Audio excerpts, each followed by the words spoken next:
on the internet on YouTube, as well as watching on eNCA. Before we took the break, I just briefly wanted to touch on the power of identity and culture in driving, and maybe to a certain extent, to what extent does culture and identity drive business and or politics? And you just touched on, African people. See, I can do that too. People call us the depression. Afrikaners, die Vaderland. Hey, okay. Today Parliament adopted the Commission on Land Expropriation. Let's go back to Afrikaners. I'm coming to that. That means we're from No, I have to say Africa. This. Let me say this. We are from Africa. Okay. Without compensation. I saw AfroForum Krele somewhere here. Without compensation. We'll come back to that. Let's talk briefly about Afrikaner nationalism. When we talk about Afrikaners vis-a-vis Africa's blacks, what are we talking about? I'm an Afrikaner. I'm proud of it. I've even become a Blue Bull supporter, okay? Which, Bakkies Botha, my wife's always been a Blue Bull supporter, being at Pretoria University. I was a Province supporter. That took a lot for me.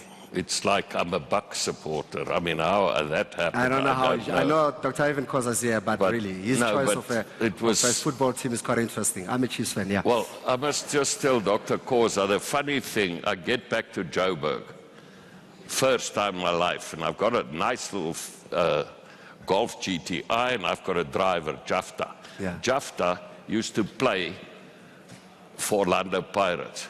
So I'm sitting in the front, we're driving through town, and people are waving. And I say to Jafta, I didn't know people here would know me. He said, no, they're not waving at you, they're waving at me, okay? So I became, and I used to go to the Pelican, I remember a lot, some of the people here with. Yeah. No, but to get back to,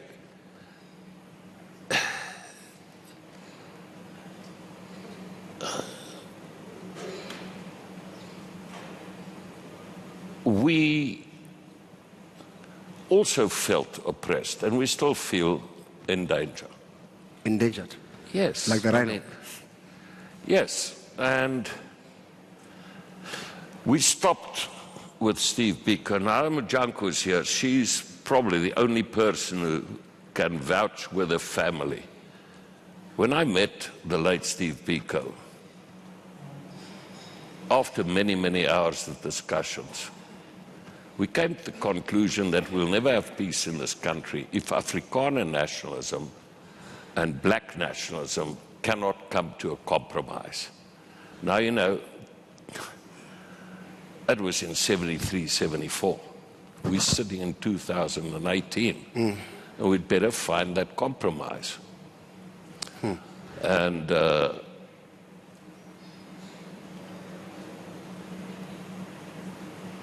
when you go to land, I would rather move it to property. Land's a very emotive issue. And when I grew up, we were taught 87, 13%. It's actually not true. It's zero. Black people are not allowed to own any land anywhere. Because in the so-called white areas, people were not allowed to own land. There were some things called black spots that I still don't know what they were. But in the so-called homelands, it was the chiefs and the kings, and it was tribal land. Now, up to about 1870, 1880, it didn't really matter where you lived in the world. Your standard of living was the same. Virtually the same. It didn't happen whether you were in Buenos Aires or in London or in Paris or Karachi. Then certain societies made certain choices as to how to govern themselves.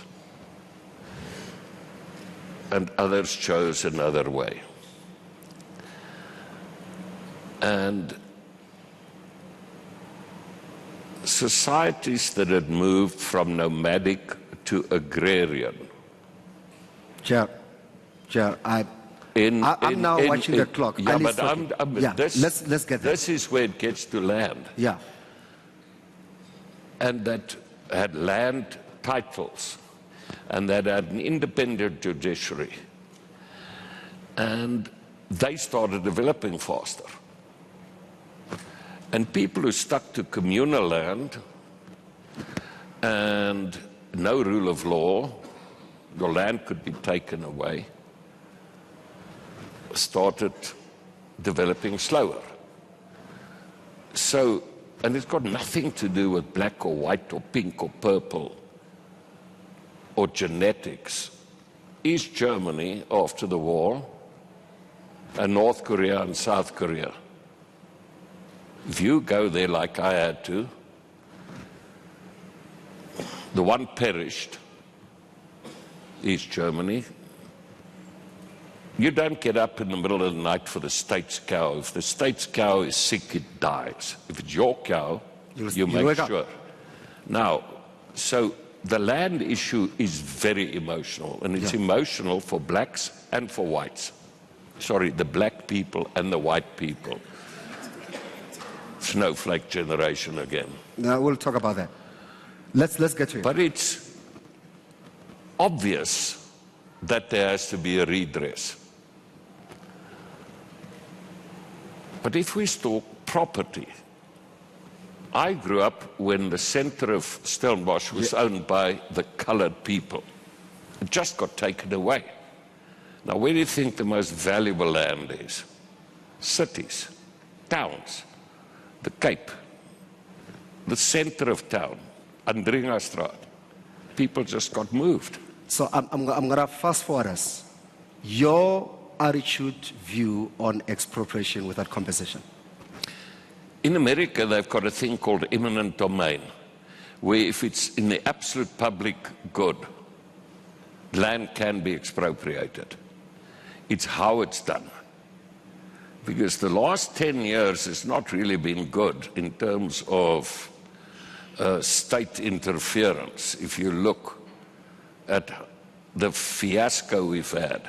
In a nutshell, what is your view on land expropriation without compensation? I don't think we'll ever have peace unless there is a proper redistribution. I wouldn't say land, I would say property. You did admit that property, and that we grow the economy at such a rate, which is, we're going to have to grow at 5% plus. So before we talk about economy, so am I hearing you to say property from a wealth creation and growth and sustainable point of view has got to be addressed in and recognizing the emotive nature of land? And I do understand the distinction between land overall from an emotive point of view, historical significance, restoration of people's dignity perspective, and what you can do with property. So, well, why do you think I started Business Partners in '79? Right. To give people leases. And why now I'm helping the Free Market Foundation to give people title deeds. Right. That is the property aspect of it. Sorry. Which is separate from the land part of it. People have been living in these homes for decades. I mean, there's a lady 102 years old that they built these places. On tiny pieces of land. On land that they didn't have the title deeds to. Now they've got something they can give to their children and grandchildren. And it's not the question of doing it, it's how it's done. Right. Because how do you recommend it? Sorry, I've seen Mpumalanga in the Onderberg. Suddenly there's a tribe, and the chief of the tribe sells memberships to the tribe. People pay him 10,000, they join. Close to Komatipoort.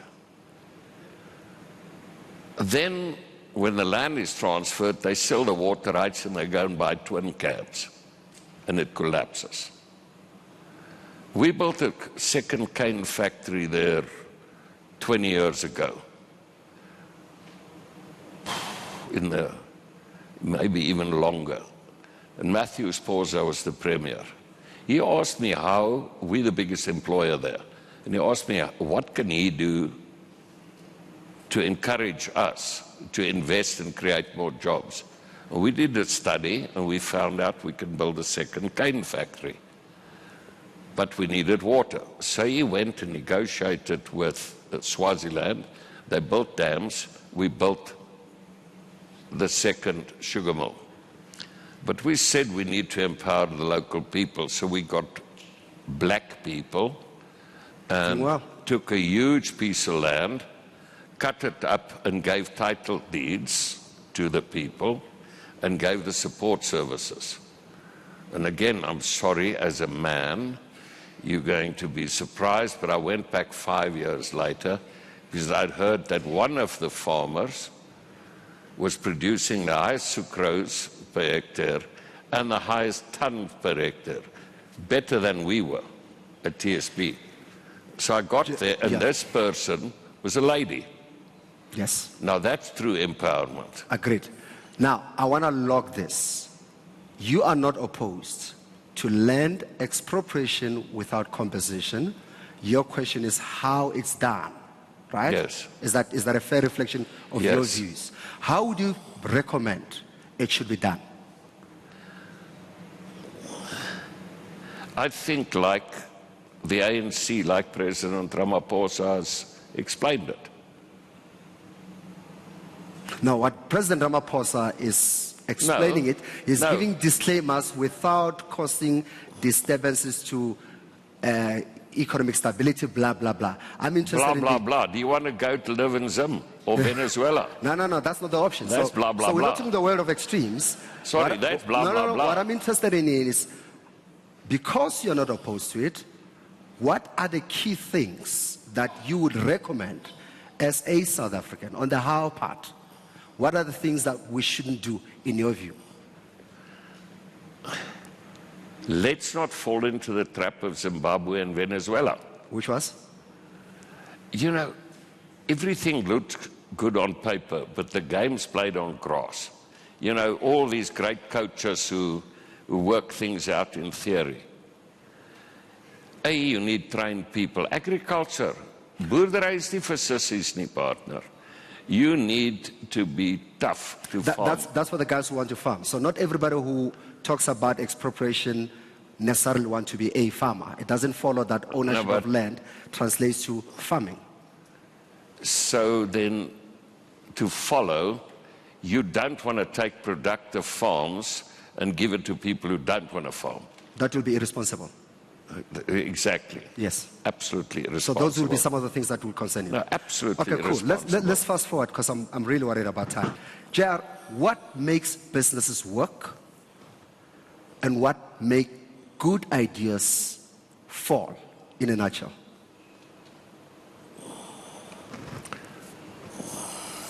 Well, obviously there needs to be an opportunity in the market.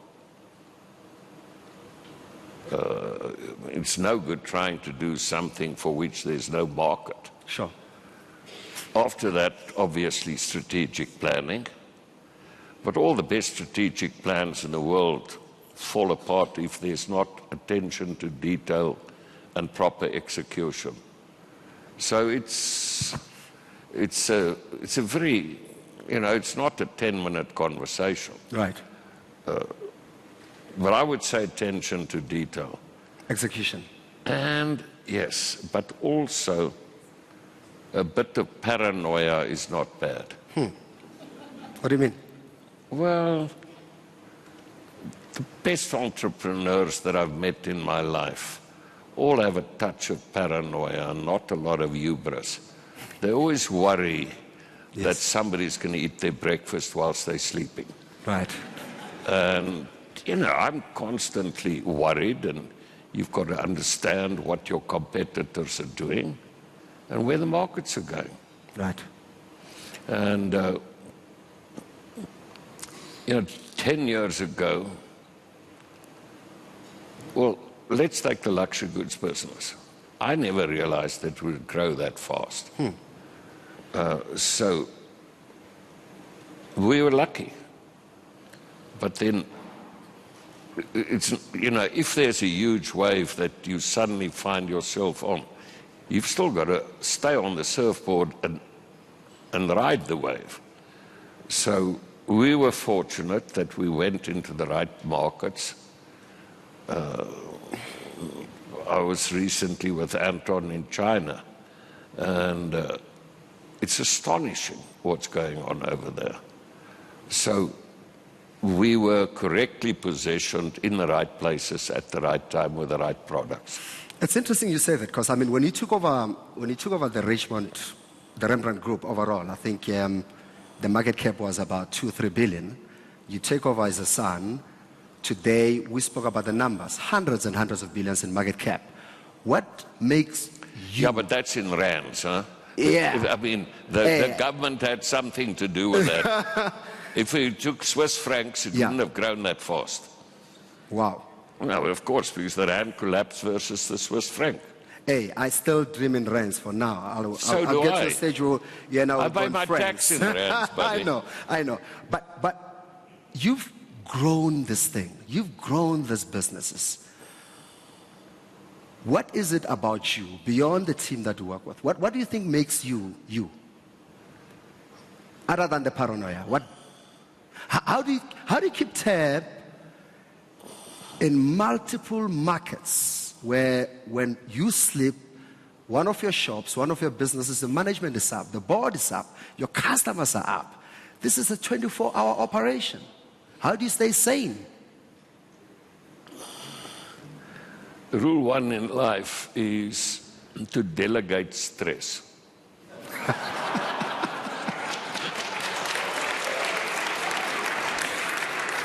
First people who get it's my wife and children, okay? Right. Now, joking aside, it was easier before the internet and emails. Because nowadays, people just send you an email, they pass the problem to you, and they're gone. So we have a rule. No.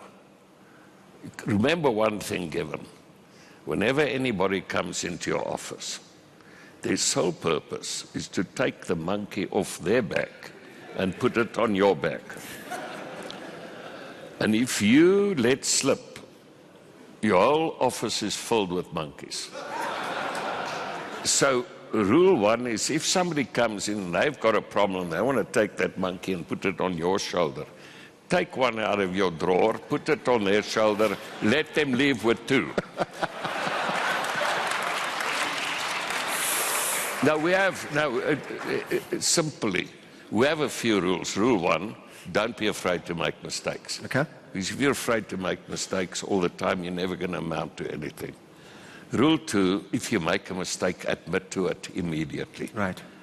To your superior, because then you own that problem together. If you keep it to yourself, you hide it, and you try and fix it, then it's your problem. Because normally any problem can be resolved if revealed early enough. Right. Rule three, don't make the same mistake twice, because then we think you're slightly, you know. But don't be afraid to make mistakes. Right. And you know, you spoke about Mr. Missimang passing away. But I lost, Gaynor and I lost a very dear friend, if I may be so bold, in President Bush recently, who was probably the last gentleman president. No, seriously, he was an absolute gentleman president in the United States and global leader. And when Dan Quayle joined him, remember President Bush had been under President Reagan for 2 terms. And Dan Quayle asked him, what must I do? And he said, be prepared and be loyal. Be prepared and be loyal. If you come to meetings, be prepared. Right. And if you don't know anything, say so, but be prepared and be loyal. And I think cultures in companies are very important. And when people come to meetings or they have to execute, they really had better be prepared. I want to move to that. So I want to assume that some of these lessons you would have learned from your father, some through your own journey. I see your son now, Anton. You've pulled him, poor Anton, his young 30s, now serving on the board of Richemont at a young age. Let's talk a bit about succession, keeping it in the family, continuity, in a nutshell.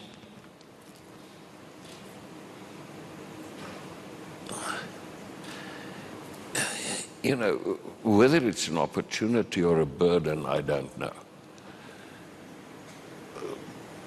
Our colleagues at our company certainly expect that loyalty goes both ways. So a lot of my colleagues have been with me 20, 30 years. And they trust us as good stewards. And that we're not going to commingle our personal interests with the company's interests. Mm-hmm. You know, the company's the company, it belongs to the shareholders. Our own stuff's our own. We don't commingle. And certainly at Richemont, where I can tell you, you know, we're on constant attack because Remgro is really a holding company. Richemont's an operating company, right, and a holding company. My colleagues expect of me to protect them so they can plan 5 years. Van Cleef & Arpels, when we bought it, didn't make any money. It was not at all. And it took us 5 to 7 years of cleaning up and planning. Now it is a very, very successful company. So having a controlling shareholder means that some raider, private equity or whatever, is not going to come, break the company up and tear it apart for short-term gains. So the advantage is you can plan longer.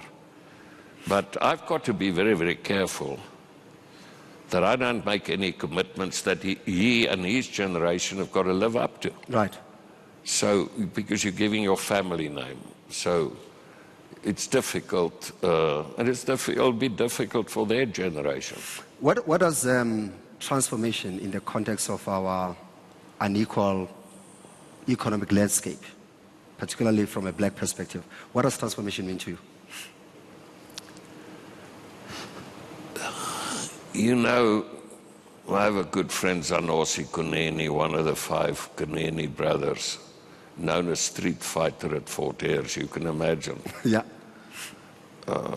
Any case, and they built a heck of a business. And Zanos said to me, I didn't want BE, I just wanted equal opportunities. Mm-hmm. And firstly, obviously, everybody must have equal opportunities.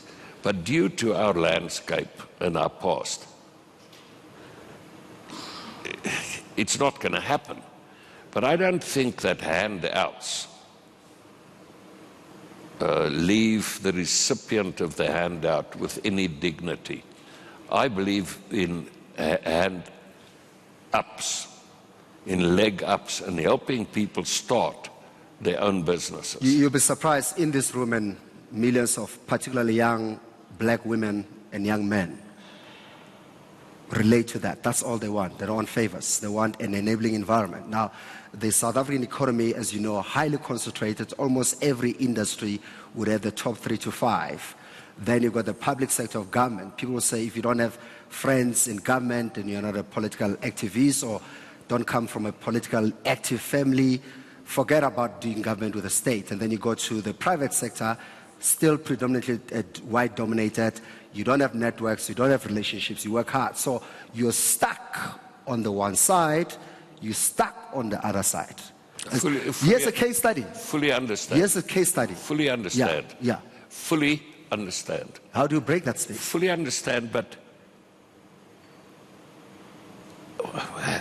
has any one of you ever asked me Whenever anybody's asked me, we tried our best. I mean, there's Yanni, there are a lot of people out there, colleagues of mine. No, let's go practical. So Yanni Durant is CEO of Remgro. I've seen Paul Harris is on the board of, there's quite a few Remgro guys here. Can we put this to a test? Because up until tonight, a lot of people didn't know what you look like, what you sound like. So if you said, have you asked me, have you asked White Monopoly, Capital, Stellenbosch, untouchable, invisible guys who operate in the dark. So now we see you. How do we ask you? What do we do?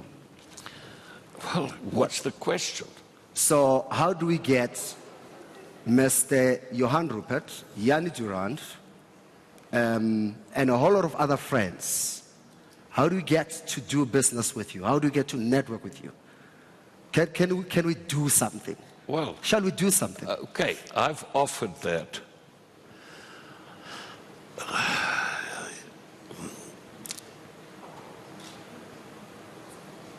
Put yourself in my shoes a little bit. Right. I have a friend, Jabu Mbusa. We go back long ago. Sure. From when Jabu was, in private sector. Oh, by the way, Jabu and I have one thing in common. He's chairman of the Taxi Association. And one of the first tenets of business partners was the Taxi Association. So I also have my own army when those red guys come. They've got to go and remember the Taxi Association. No, but Jabu, red guys, Johann doesn't forget you. So let's take Jabu. Yeah. His son, Lewasi, around about Anton's age. And he did what I did. He messed around university a little bit. And Jabu was tough. So one day Lewasi gets home and his father takes the car keys and he throws him out of the house. I said, you can't do that. Give him a break. He said, nope, I told him. So somebody had given me a break. That's when I went to New York. So I said, Lewasi, you become my PA. I'll sort you out. You're going to get up early in the morning. There's no partying, no taboo, no sands, nothing. When you get up, okay? And he overstayed. He was there much longer than a year. Now he's happily married. Jabu's grandfather. He's doing very, very well. Next moment, he gets attacked. Now that he's in the public sector. How can your son work for a white monopoly capitalist? Okay, well, it was 10 years ago. Yeah. When he was in the private sector. So now they attack people because of their children. Because something that happened 8 years ago. And it seems to me that if I have a black person as a friend, that person is captured and attacked. Well, you go and tell Michael Jordan that he is captured because we're friends. Or you tell... let's come so it's a bit of time that you guys have enough self-confidence that we interact and that there are not always ulterior motives. Sure. Now, and my point is that a lot of professionals in this room, those watching, not looking for favors, but access matters in business. And most of it, by the way, is not just access to finance, right? It's access to networks. It's access to insights of people who've run business for a while. What drives the economy today? Your average young black professional does not have access in this economy, both in the public sector and in the private sector. Can you do something about it? Can you and I do something about it? Can the people in this room with access, be to ideas, to insight, do something about it? Why don't you get a group of young professionals and I'll get a group of business people and we can meet at the courthouse. Excellent. And, if you want to network, I'm a little bit networking. So you bring your friends, I bring my friends, and we do this thing. And by friends, I'm not talking about personal friends. So what you're saying, JR, what you're saying is, And I like commitments like this. If we're to put together as Power 98.7, a group of very hardworking, and most of them have started doing great work. They know their story. They are highly competitive. They are very intelligent. If we were to get them together, and I said to you, bring the following people. Maybe we do it, let's say, on a quarterly basis. So I bring in 50, 20 guys. Look, I don't have a problem as long as people understand that there are no overnight successes. There aren't? Overnight successes. The type that I'm talking about are exactly about that, right? So no tenderpreneurs. What is that? A lot of Shangans are very good at this. Okay. On a serious note, I want to commit you. Firstly, yeah. Firstly, it was the people from the Eastern Cape that must eat, then the people from KZN that must eat, and now it's the Shangan vendors. All right, let's pause it. So I'll make sure that in this crowd, most of them are here, others are watching. You spoke about you don't believe in hands-on, leg up. So let's start some leg up something, sorry, right? No, I want commitments. I'm saying a handout is demeaning to even the Northern Cape. I mean, I cannot tell you. I've said to you before, we honor the wrong heroes. We honor football stars, rugby stars, cricket stars. My heroes are people, and I've said it to you, Doctors Without Borders, who actually go in to work with Ebola patients. And teachers, teachers who go to bad areas, good teachers who go to bad areas. We underpay them.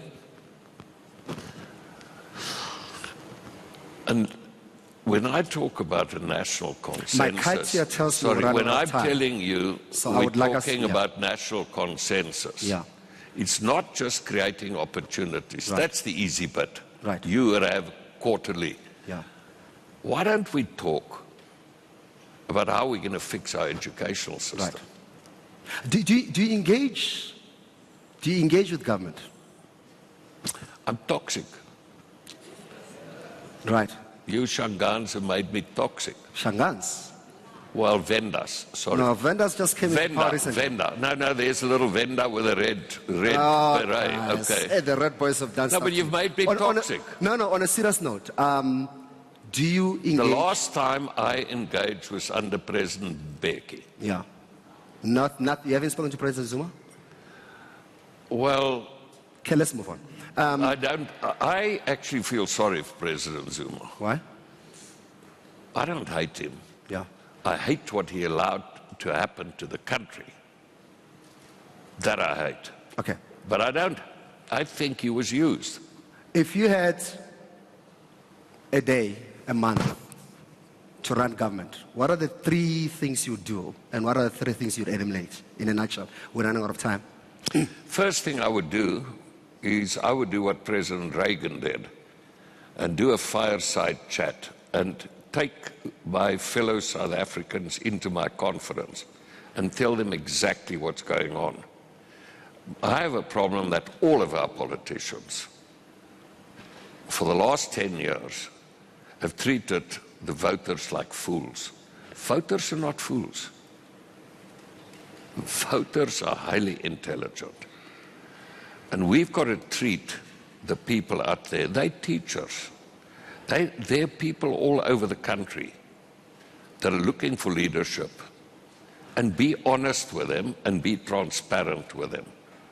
And then identify 3 or 4 things that everybody have to agree upon. I don't care whether you are right to the Genghis Khan or left of Mao Zedong. People must agree that we've got to grow the economy. We've got to create jobs through growing the economy. We have to fix our educational system. You know what really irritates me, Given?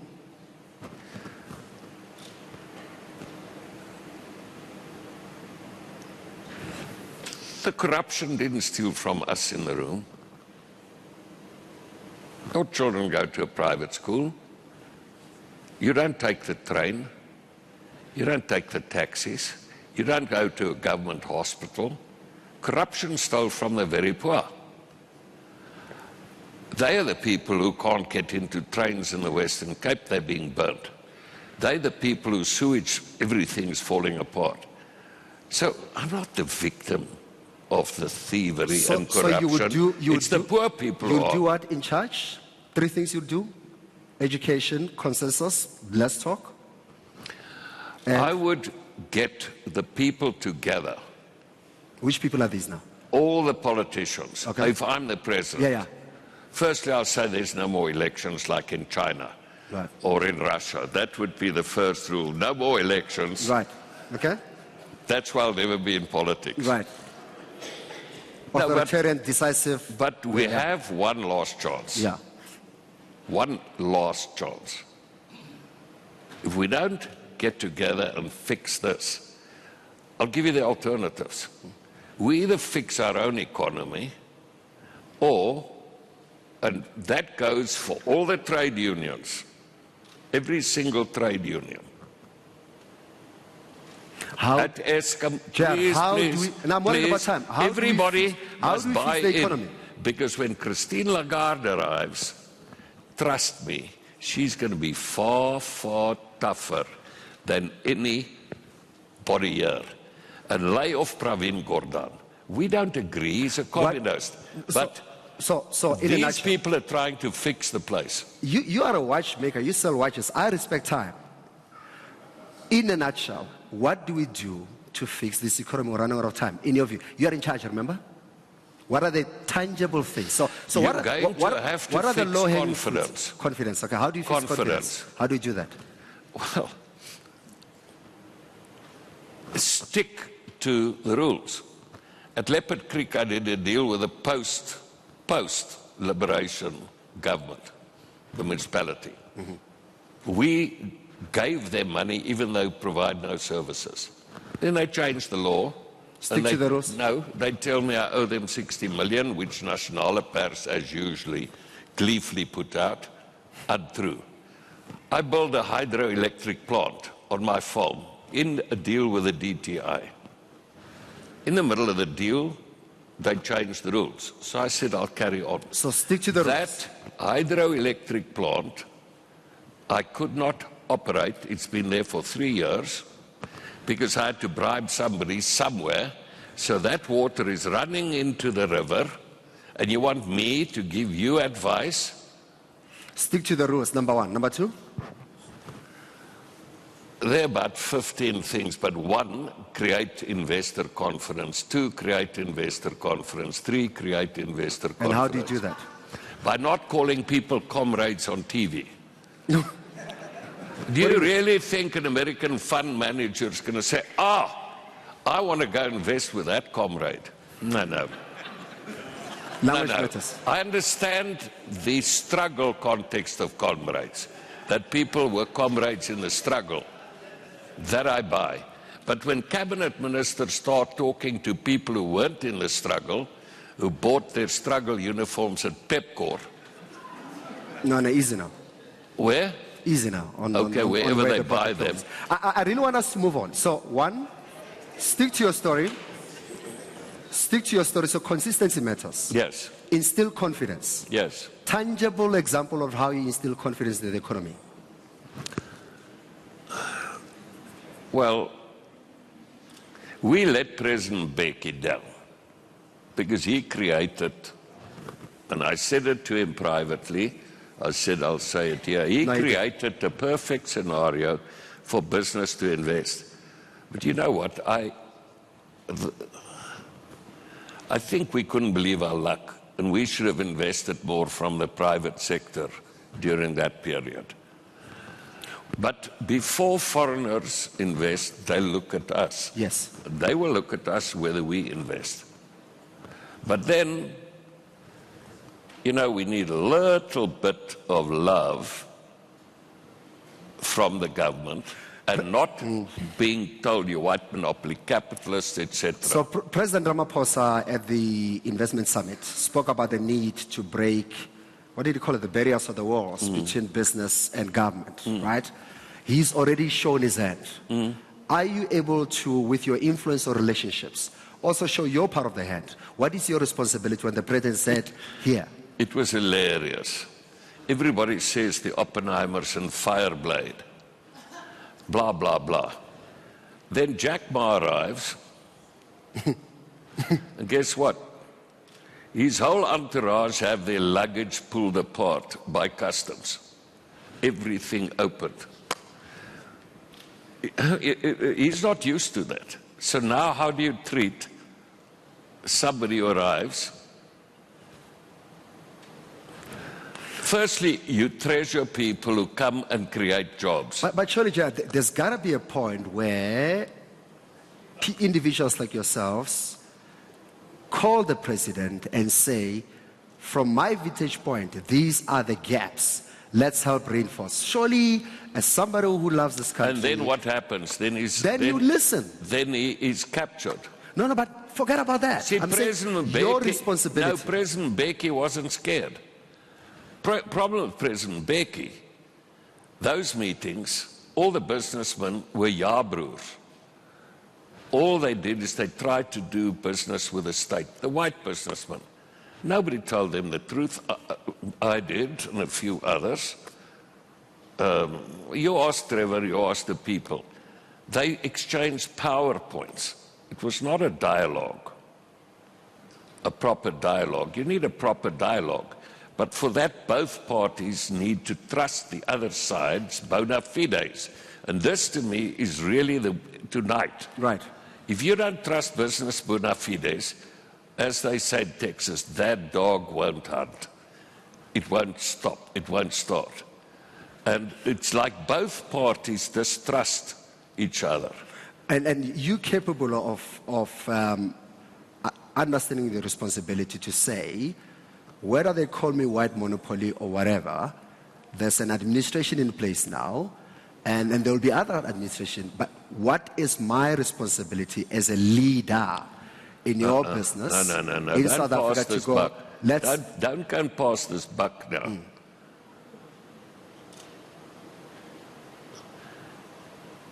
There's a misconception that it's big businesses' role to create jobs. It's big businesses' role to make products and to do services so well that it can compete internationally. Because the consumers who go into all the supermarkets don't ask, I want to buy that thing because it's a nice guy. They want to buy the best product. If we do that and we succeed, then we can employ people at proper salaries, not slave wages. Then you can pay taxes. Your colleagues can go and spend. Then it's a virtuous circle. Governments can't create jobs. If governments could create jobs, there wouldn't be unemployment anywhere. It's small and medium enterprises. But in order to do that, we need to cut the red tape. Do you know what those thugs at SARS did to the small business environment last year by withholding the VAT? Do you have any idea what happened to the small businesses in this country when 20-odd billion got withheld? I mean, they should all go to jail for just that. Cut the red tape. Help the small business people. When I say small business, small and medium, they create jobs worldwide.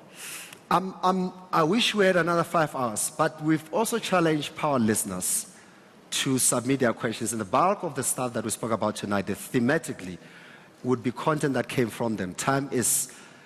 Johann is an amazing storyteller. I couldn't listen to all night. It's a pity that the stuff that you manufacture tells me a different story, the watches. So I'm going to ask Given Mkhari, the host of Power Business, and Thabiso Kotane, host of Power Perspective. We invited listeners. Do you have quick questions? And hopefully Johann will behave and get to the point. Aya? Chair, I've got one of our Power faithful here, Dr. Thandi. And I'm sure, Dr. Thandi, you have a question. I've been told you have a question. Judging by how you've looked at me, you probably don't. Or do you? Dr. T, straight, sweet to the point. Thank you very much, Johann. I'm with my husband tonight. And he tells me in 1980 you signed a lease for him to start his business in a white area.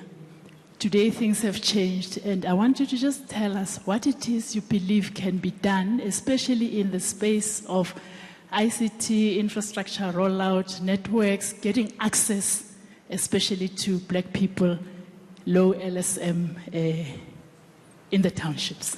So that's a power lesson, very disciplined, to the point. Before you respond, Chair, before you respond, do you have any other question from any of our listeners?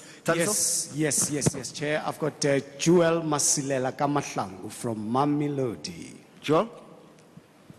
Okay. Oh, no, thank you very much. I might sound very controversial, but I want to say the following. You're very academic in how you articulate your arguments. The first thing is you speak about the market capitalization, which relates to the total assets a company that trades on a stock exchange. Then the net worth speaks of your business, the assets it has, and the monies that you have together with the business. Now, your academic way of responding to questions that the chairman is raising becomes very uncomfortable. One is, from your own articulation comes a sweet sound, but at the same time there's also a bitter sound. It's painful. You speak of the agricultural sector, that for you to be able to participate there, you need to be strong. I drove from Jane First today. I saw hundreds of our people who are very strong, who work in those farms, strong in strength physically, but the farmers that you are referring to are not strong. They can't work in the sun like our people do. They are only strong financially. So black farmers or black laborers in those farms are the ones that are supposed to be benefiting. Moving to the second dimension. Now, Joel, I'm going to ask you, bro, to get to the... What is the essence of your comment or your question? I hear the background, yes, which matters. The essence is, Johann Rupert, with much respect, sincerely thinks and believes that white privilege is an entitlement. If he really thinks that the economy of this country can be changed, when we get out, I challenge him and yourself that we go to Mamelodi, we go to Soshanguve with the net worth of over 687 billion. He needs to commit to those black industrialists in the townships who are not asking for any donations. I thought I made it clear that's not my net worth. And it's not a very academic thing. It's a fact. It's unfortunately, it's not academic. It's what the total company market cap is. That belongs to the pension funds, and it belongs to the PIC. And I've tried my best, and I really, quite frankly, I don't know about people. My people who work with me are happy. They've all got homes. I look after their kids. I give them bursaries. And I'm not Father Christmas that can look after the whole country. I've been luckier than I thought I would. I made more money than I thought I would, and that I often think I deserve. And my mother taught me to share. And I really give away a lot more money than I spend on our family. I give away. And quite frankly, I don't need lessons in sharing, because I know what I do, and luckily the people close to me know what I do. So, do you want to respond to Dr. T? Is that what they call you? I can't believe that after 40 years I finally see your husband again. Gaynor, he was a partner of Brian Coules when we started Black Wave in the Carlton Center. Correct. And she, you told me now she's a medical doctor. No, she's was running a then- construction business, yeah. No, but she's got a construction business. Now, your good news is you've got Jannie Durant here, you've got Pieter Eys here, and I think Jeremy was going to come. So you've got the people from the IT business. Because as we, as a project, rolled out fiber, dark fiber, and tried to get it to the schools and universities. And now we're trying, and then Paul Harris is here. And Paul is very generous. He is the founder of RAIN. And RAIN, Paul would also like to give back a lot. Correct, Paul? So you see, that's how you network. Right, no. Okay. So to power people, and I am going to ensure that we commit JR and his group and his friends, and we're going to do this publicly and transparently. I'm committing him to the power leg up, something like that, right? So we will openly and publicly say, particularly black women and men who have started something, have taken it to a certain stage, and want to take it to another level. This is a commitment we are making. Give me your hand. Right? Well, I'm never sure with Given. Okay, no break.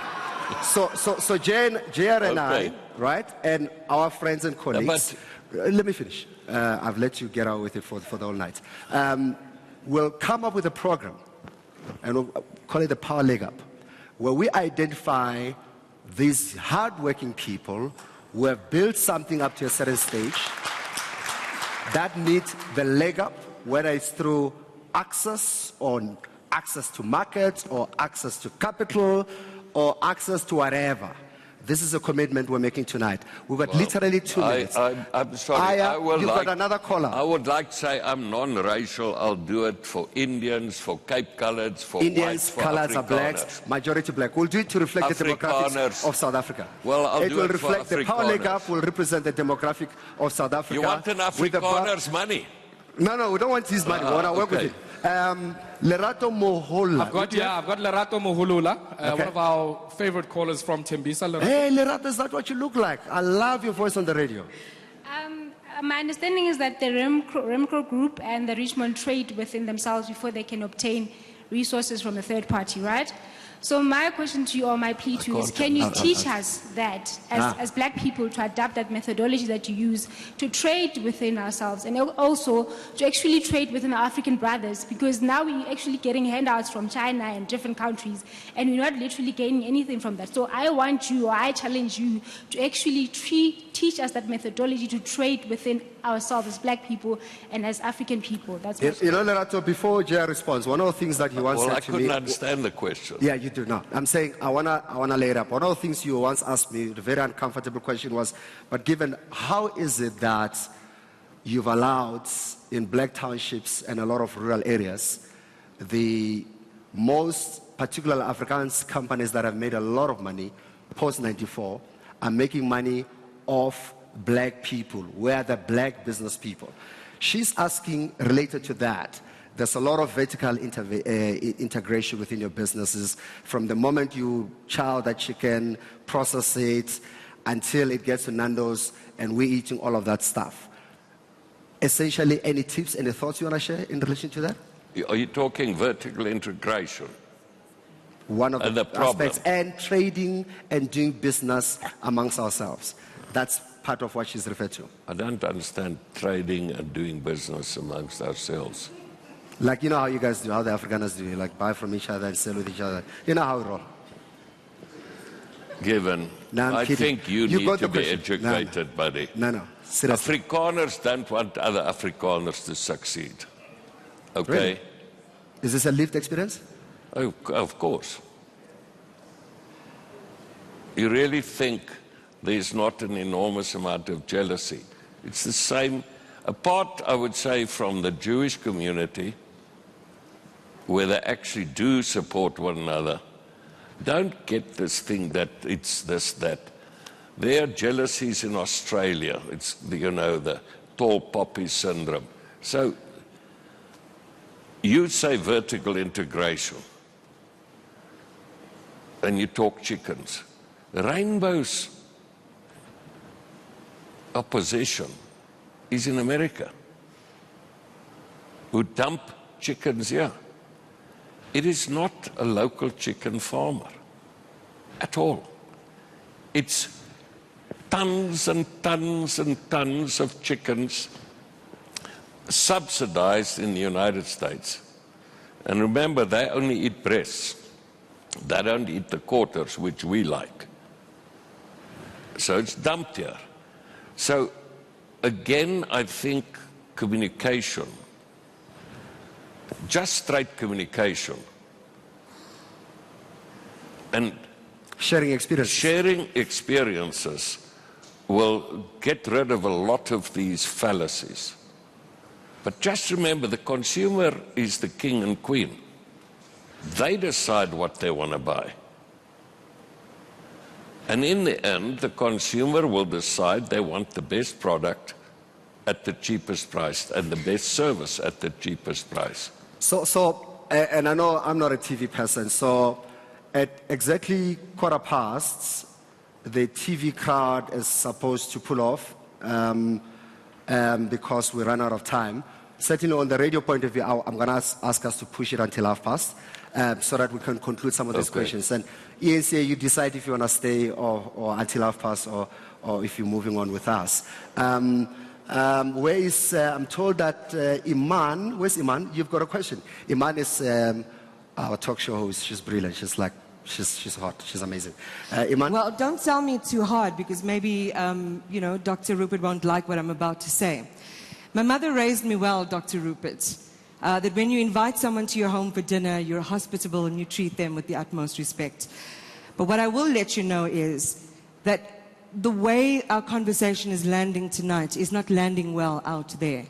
In fact, sitting here and listening to the conversation myself, I feel like, am I in the wrong place? Am I in the wrong room?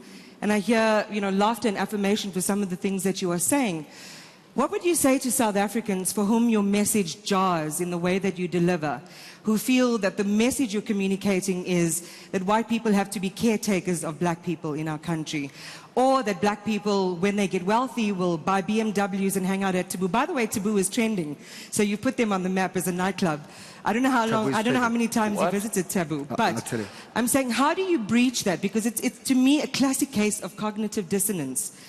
You're in a context in which you converse in the way that you do. You're obviously comfortable at doing that, which is why you're doing that here this evening. But I want to just send you a signal. Not a signal from Mama, a signal from the outside. How do you breach that divide or that sentiments amongst a lot of people who are listening that you're out of touch a little bit with how South Africans will be receiving your message, which comes across as, and I'm hearing the word racist coming across from the tweets that I'm reading back. I'd just like for you to just share from your own perspective, as honestly as you have this evening, you know, how you begin to breach that. I've been accused of a lot of things. Luckily, so they also think so. Yeah. So let's I've been accused of a lot of things. Luckily, my age group know that I'm not racist. I've been accused of a lot of things, but the people who are now in their 60s know that I'm not a racist. And you know, it's that old thing. So when you run out of arguments, the old days, when you were against apartheid, you were called a communist. Now, if you're against corruption,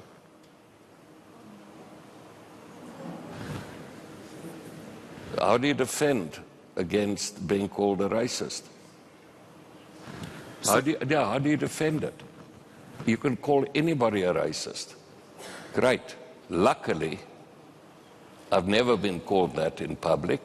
I've never been called that in private, and luckily my friends know that it doesn't exist. And I actually take a bit of exception to that. So what I'm hearing, Iman, if you can take the mic again, you saying, where's Iman? Am I hearing you to be saying the language, the reference to BMWs, the taboos, stereotypes black people as people who consume and splash? Is that maybe, yeah, please go ahead. That is the echo and bounce in our Okay. society, at least for the people that are communicating with me on Well, I didn't say black people, I said people. Do you think white kids don't do the same? Do you think a whole generation of children don't do the same? What I'm trying to say is a previous generation didn't do it. There was a totally different generation, people who grew up in the Depression. Simply, there is globally a sense of consume now. That's all I said to him. And if people want to think that if they want to take it personally, they should really question as to what the parents gave up and what the grandparents gave up and what they gave up. And I'm talking in general. I'm not saying color bias, race bias, sex bias. The people that are doing the worst are the people in the United States that will leave a dirty planet, borrowing unbelievable amounts of money and leaving debts to their children. So I'm sorry if it came across as racist. It's not racist. Okay. It is a philosophy that people must understand, that you can't consume now and pay for it tomorrow. So I'm told that our MEC of Education, he spoke a lot about education, albeit we didn't expand on it. Where's Panyaza? Oh, okay. I was told. And then who's this person Tabisa is with another power listener. Let's wrap it up, guys. Yes. Yes, where are you? The gentleman Okay. here wanted to ask a question. Who is it? Yes. Thank you. My name is Ronnie McKenzie. I'm a farmer, and I appreciate what you were speaking about on farmers, Ndate Rupert. It's unfortunate how you've presented everything. You would be regarded very arrogant, firstly. And money comes with arrogance in most cases. But that being, I want to put you to challenge on one thing. You've got the money, and I'm sure you can buy South Africa and sell us at a loss and still make a profit, probably. Sorry, Ronnie, do you want to speak a bit slowly? I'm also struggling to hear you. You said money comes from arrogance, and then? I say money can cause arrogance. Can cause arrogance, okay? Yes. All right. So I'm saying to the honorable doctor there that likely you can buy the country and still sell us at a loss and still make a profit. That's why probably you can speak as you just feel that you can speak. And some of us appreciate cash is king. You're speaking about issues of eat now, pay now for what you eat for, which is good. Being a farmer, I want to put you to challenge as a black farmer. We come across a whole lot of Afrikaners that are very arrogant, that feel very entitled, that feel the industry, it's all about them, and it's not about blacks. So I want to say to you, Ndate Rupert, that as a black farmer, we would like to actually be part of what Ndate Mkhari is talking about on the legs up issue and present to you the challenges on access to markets, the challenges of price taking. We are those that want and believe in coming up with our own parallel structures. We don't believe in buying into what is already of existence. Okay. We believe that we can, as black people, we don't want to be babysat by your Dan Creeks of Agri-SAs out there. We don't want to be babysat by your Johann Ruperts. We can. Give us the resources, we will show you magic. Thank you. So you're speaking about, by giving us the resources, saying you give an example of access to markets as an example. I just want to make sure I understand you. Look, it's not necessarily about access to markets. I'm just saying as an example. We are the market first Okay. and foremost. Right. And advantage has been taken on us because we lack resources, which in the main is capital, Okay. to enable us to move forward. Got you. Thank you. All right, and I'll take the last comment from Andile, the president of the Black Management Forum. Where's Andile? Let's keep it tight before we've got literally 8 minutes to go. Thank you, Given. I'm actually very offended. by the assertions that were made by Mr. Rupert. But the issue here is not about him.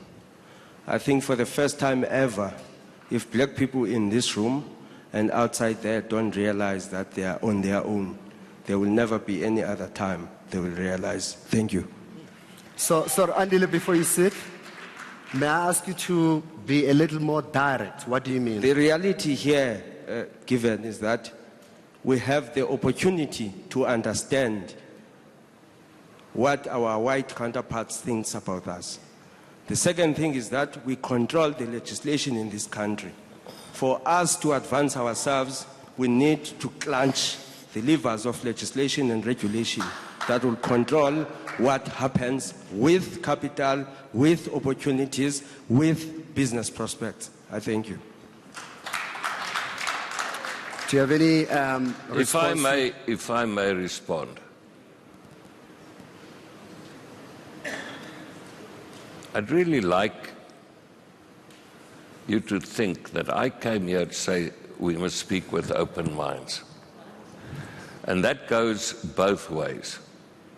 And I listened to you, and I'm sorry that I offended you.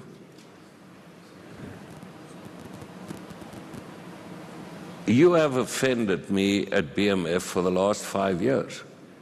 I did not react. I did not tell you you were wrong. You've insulted me. You've said things in public. I'm talking as a group. Is it? No, BMF. Yeah. You say you're talking as a?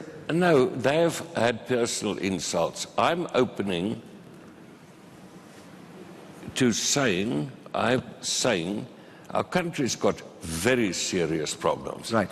And best illustrated by the clear division tonight. There's clear hatred, there's clear animosity, insults. Quite frankly, if that's the attitude, I can tell you we're going to have serious problems in this country. How do you close that gap? Well, I've offered it from my side, but they say if I say things, I'm this, I'm that, I'm arrogant. Quite frankly, I'm very happy not to get involved.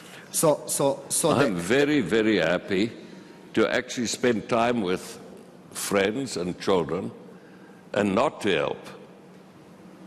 Because if you get insulted, I mean, in many other countries where you don't get treated like this. We've had about 5 or so, 6 people, some people talking to you as challenging you to get more, other people, and that's the nature of this conversation, right?